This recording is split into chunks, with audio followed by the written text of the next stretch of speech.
I hope you're doing well, my friends. Today, we're going to talk about the PMP exam and what you need to do to succeed on this exam. If you are just starting out, this is going to be a very helpful video for you because I'm going to break down the exam syllabus, the logistics, the sensibilities of taking the test, and what you can expect. So, what is the PMP exam? The PMP exam is a proctored test that takes 230 minutes. That is just shy of 4 hours. There are 180 questions.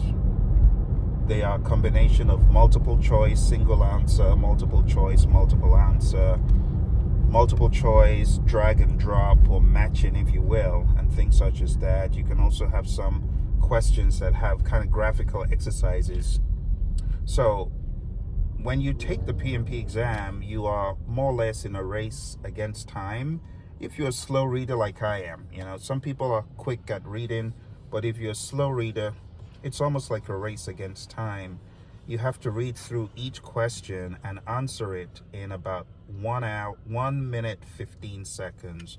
And if you multiply the 180 questions by 1 minute 15 for each one, you're coming to just shy of 5 minutes to the end of the exam. So my recommendation to you as you're starting out is you got to know the playing field that you're on. You are in a race against time, especially if you're a slow reader, and the end goal is to be able to understand the question and accurately answer in that 1 minute 15 seconds. So it's a bit of a challenge, to be honest. What is the exam based on? Well, it's a project management exam, and it has been split into 3 domains. And the 3 domains are people, which is all about leadership, communication, interpersonal skills, things that involve people. Then you have process, which is about the processes and procedures of project management, tools that are used and techniques that are used. It is rather technical in nature, although when the questions are asked, the questions could be blended with people-related themes and even process-related themes. The last domain is the business domain.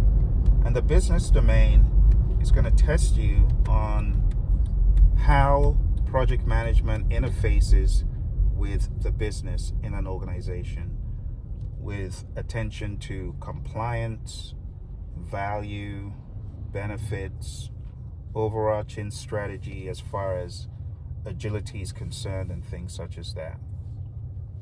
So if you're looking at taking the PMP exam, a very good starting point is to begin listening to my free videos and audios. The free videos, you can get a whole playlist of over 50 hours, and you can find this at pmp.pmradio.org. That's pmp.pmradio.org. And then as far as the audio, you can go to study.pmradio.org, and that will give you access to my project management audio on a curriculum called 40 Days to PMP Exam Success. You can also get access to other materials that I have at pmradio.org. That's pmradio.org. pmradio.org has a potpourri of content, but it's all geared at helping you to ace your PMP exam. Okay? So take a look at both of those sites, and also on the youtube.com/PRAIZION. Okay? Take a look at that, and these are things that will equip you and help you further as you prepare for the exam. My suggestion to you, my friend, if you really mean business with this, get onto a program that will methodically go through the content in an effective and engaging manner. To do that, I also want to recommend a course which you can find at tinyurl.com/elite PMP. That's ELITE PMP, tinyurl.com/elite PMP. This program takes you through everything from beginning to the end. But let me go over project management with you just to give you the lay of the land.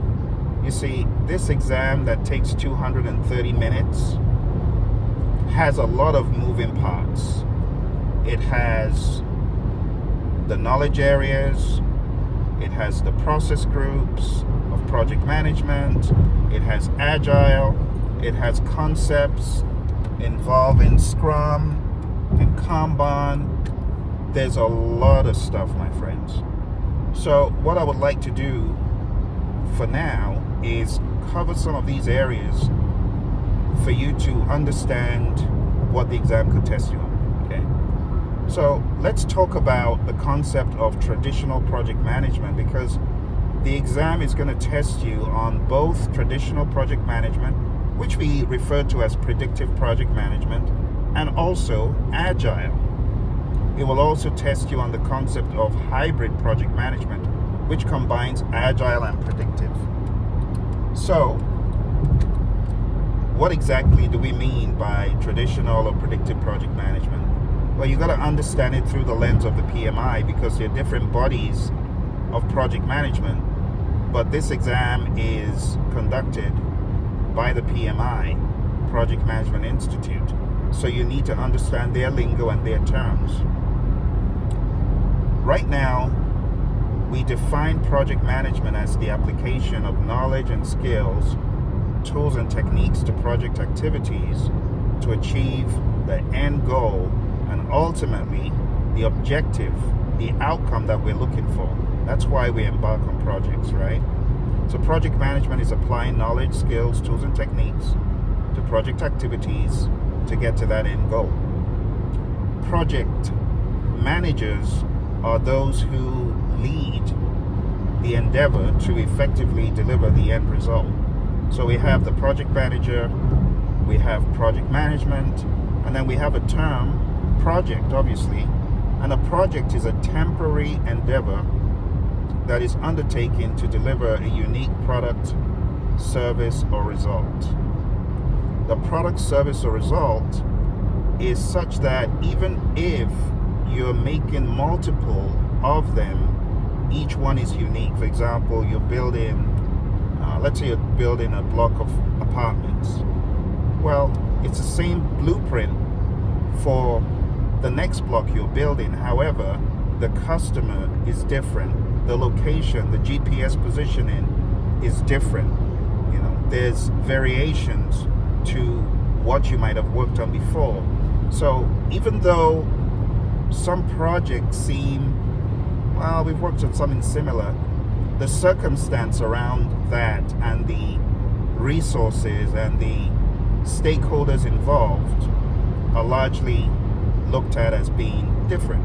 And therefore, when we say a project is a unique endeavor, it's unique. We're delivering a unique product, service, or result.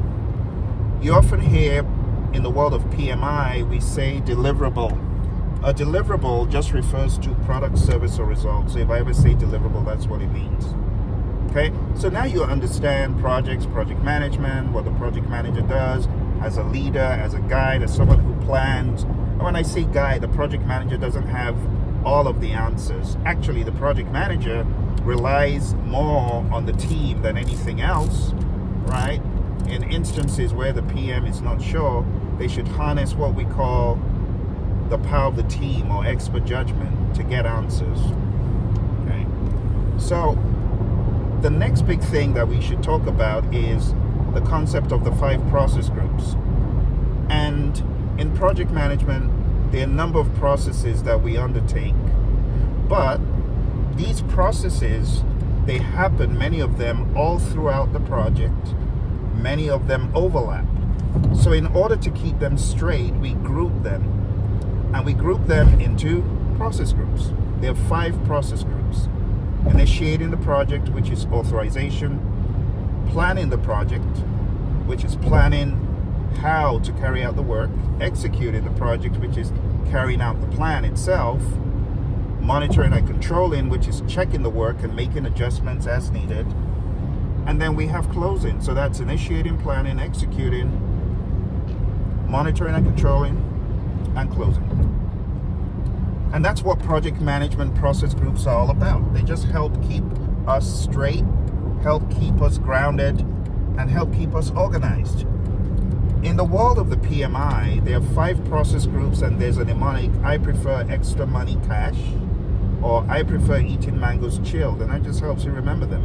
Initiating, planning, executing, monitoring, and controlling, and closing. Initiating is where you authorize the project.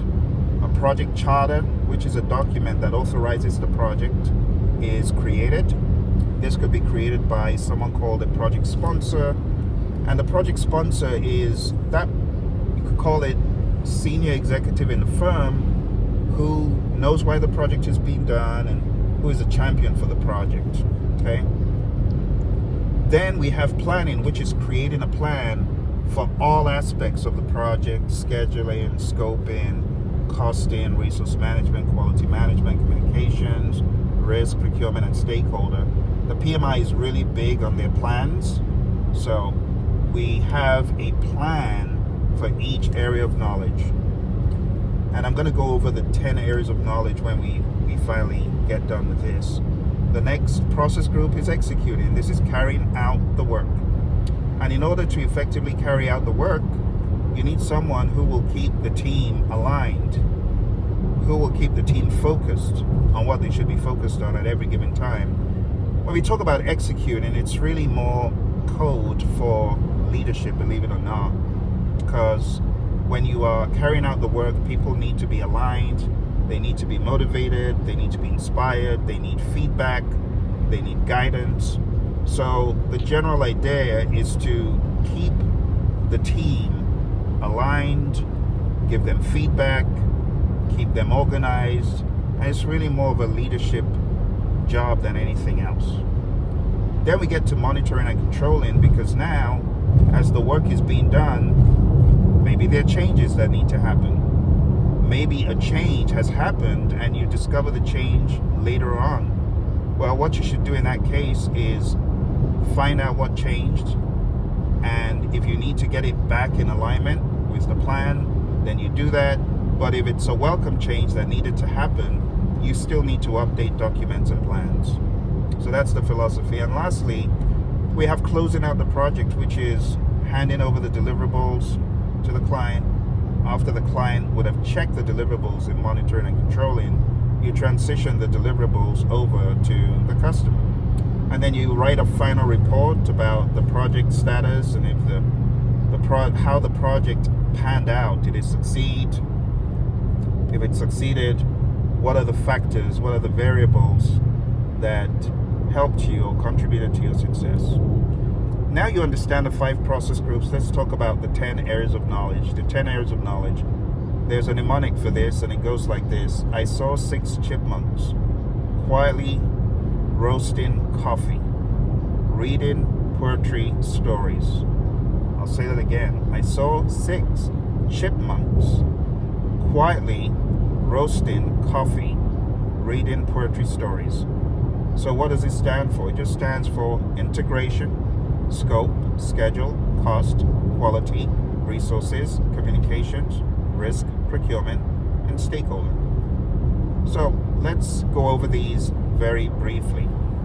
Integration management is the interweaving of the project, the coordination of the project. Have you ever seen a parent with so many children? There's this nursery rhyme about the woman with so many children, and she didn't know what to do, and she gave them broth without any bread. And I don't want to say what else she did because, oh goodness gracious, it's not a very positive outcome for the kids. But that woman with the kids in a shoe that's doing all this stuff, it needs to be coordinated, right? Everything you do in project management is good on its own, but it's better when it's coordinated. Like scope management is good on its own. It's good to scope out the project, but if the scope and the schedule are not aligned, what good is it? Schedule and scope are great, but if you don't factor in the risks, You could have tons of holes in your schedule as a result of schedule risks. So the idea is like you want to coordinate. It's like the woman with so many children in the shoe. She didn't know what to do. You need to know what to do with all of these moving parts on the project. So integration is like the coordination, right? Scope management is scoping out the project, understanding everything that needs to be done. Schedule management is developing a timeline, understanding when things should happen and putting them on a schedule so that you as the project manager can remind people. You can call out those milestones as they approach, because on a lot of these projects, you have one resource working multiple projects. They're not going to remember. So you might need to remind people of their tasks and when things are due and all that. And that's what we do in schedule management. It's building the schedule, it's developing the schedule, but it's also what we call controlling the schedule. You got to remind people, you got to call things out as they are approaching, and that's being proactive. Then we have cost management, which is all about budgeting the project. We have quality management, ensuring that what we develop, whether it's a product, service, or result, is fit for use, conforms to requirements, and satisfies the customer. We talk about resources, human, equipment, material, supplies, and facilities in the R. R is for resources. So we've talked about I saw 6 chipmunks. Quietly is quality. R, rolling resources. Roasting, I beg your pardon. Roasting coffee. Coffee, the C is for coffee, and that's communications. Communications, everyone communicates, right? We spend a lot of our day communicating as people. As a project manager, the estimate is between 70 to 90% of the time communicating. Emails, talking on the phone, water cooler conversation, sidebar conversations. That's communicating. So we do it all the time. And then we have, after communications, we have risk management. And in risk management, what we're doing is we're planning and managing, planning for and managing uncertainties that can impact the project. So we have positive risks, which we look at as opportunities, and we also have negative risks, which we look at as threats. And they all need to be managed, okay? And then we go from there into procurements, contracts that need to be put in place between our organization and maybe a vendor, a seller, a supplier, whatever they are. But the whole management of those things, we call that procurement management. And procurement has to do with understanding what needs to be procured, working the contract, making sure the contract is the right one, fixed price, cost reimbursable, time and materials, those kind of things. And then after procurements, we get into stakeholder management. And stakeholder management is really all about managing the stakeholders' engagement. The stakeholder could be anyone who is interested in the project, anyone who could benefit from the project, and anyone who could affect the project, and also anyone who thinks that they are going to be impacted by the project. They're all stakeholders. And you as a project manager, it's your job to manage their engagement. Are they overly enthusiastic and getting more involved than they need to be? Well, it's your job to manage that, project manager. So those are the 10 areas of knowledge: integration, scope, schedule, cost, quality, resources, communications, risk, procurement, and stakeholder. Now that we're done talking about traditional project management, you got a good idea of the lay of the land. The next thing we need to talk about is the world of Agile.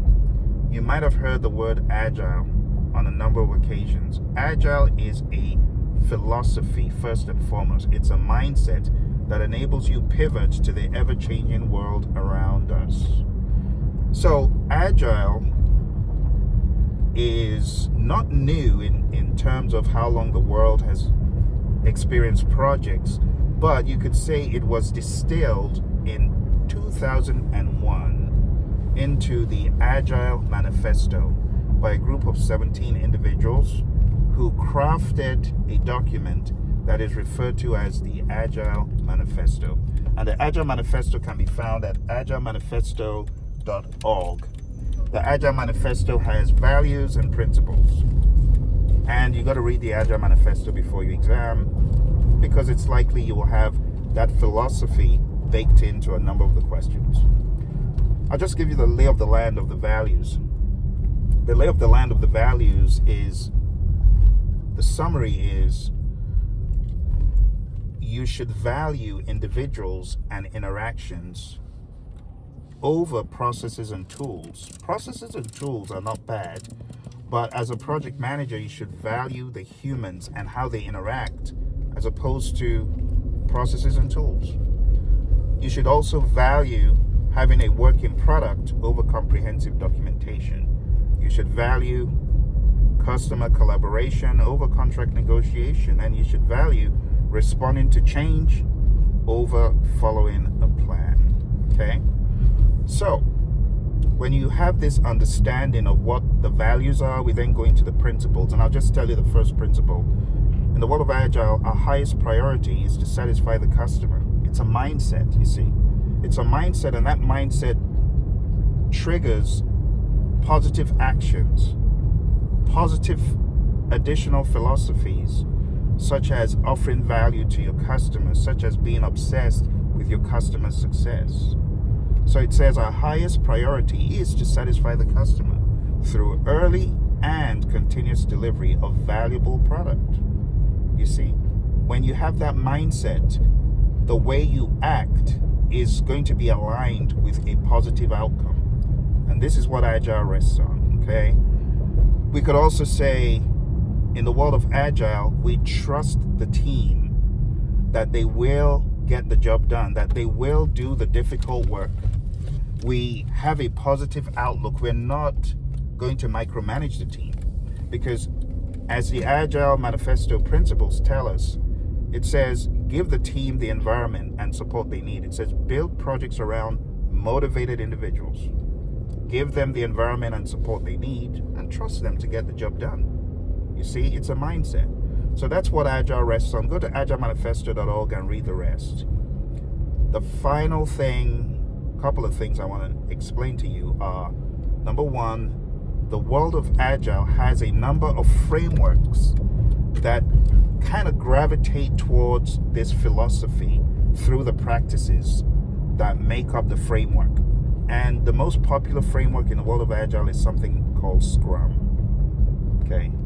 Go to scrumguides.org and read the Scrum Guide to get a more robust picture. But this is how it works. In the world of Scrum, we have a 3-5-3 configuration. We have 3 roles, we have 5 events, you could call them meetings, and we have 3 artifacts.